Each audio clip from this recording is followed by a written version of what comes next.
So welcome to another episode in our comment series, जिसमें हम videos के through आप लोगों के कमेंट्स का जवाब देते हैं। रिसेंटली हमने एक वीडियो बनाई जिसमें हमने एक पॉपुलर मिथ को डिबंक किया कि अप टू 50 मिलियन अगर आप प्रॉपर्टी परचेज करेंगे तो एफबीआर आपसे नहीं पूछेगा कि आपके पास पैसे कहाँ से आए। As a non filer, unregistered tax payer या इनएलिजिबल पर्सन, जो एक नई टर्म आने वाली है जब ये करंट बिल एक्ट बन जाएगा, आप हाई टैक्स रेशो जो है रेट पे करें और अप टू 50 मिलियन की प्रॉपर्टी अपने नाम आप ट्रांसफ़र करवा सकेंगे। ठीक है, लेकिन ऐसा कुछ भी नहीं है।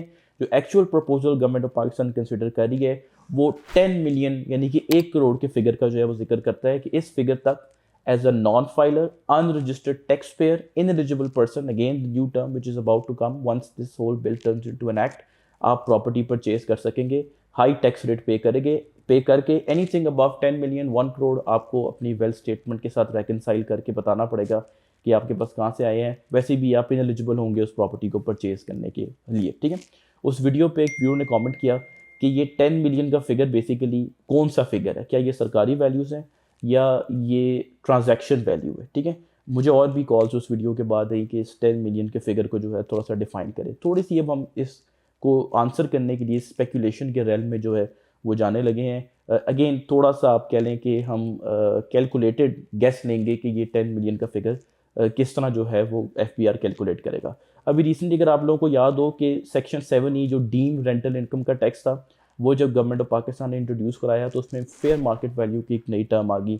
जो इस वक्त इनकम टैक्स ऑर्डिनेंस 2001 है, उसमें जो एफईडी और 236C और के की कैलकुलेशंस के हवाले से जो क्लॉजेज हैं, उसमें भी फेयर मार्केट वैल्यू का वर्ड जो है वो ऐड हुआ। अब फेयर मार्केट वैल्यू क्या है? क्या ये मार्केट वैल्यू है, ट्रांजैक्शन वैल्यू है, ये एफबीआर/डीसी वैल्यूज़ हैं? अगर प्रोविंशियल प्रॉपर्टी है तो ये केस सुप्रीम कोर्ट में भी गया, वहाँ पे भी उन्होंने पूछा कि इसका क्या मतलब है, तो एफबीआर के ऑफिशियल्स ने कहा ये हमारी एम्बिट में फॉल नहीं करता। सो अब सेक्शन 7A की कैलकुलेशन कैसे हो रही है?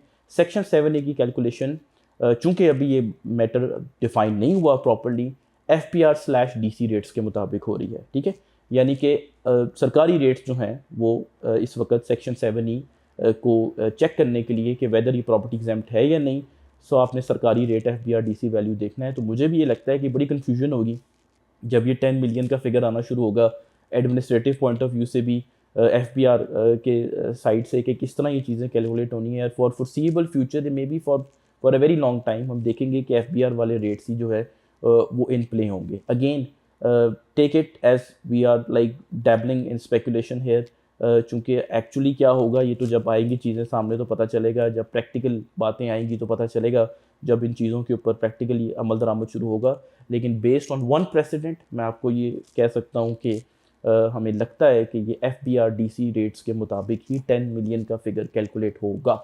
So on that note, do leave a comment in the comment box जो आप चाहते हैं कि उस कमेंट सीरीज़ में हम एड्रेस करें। Thank you very much.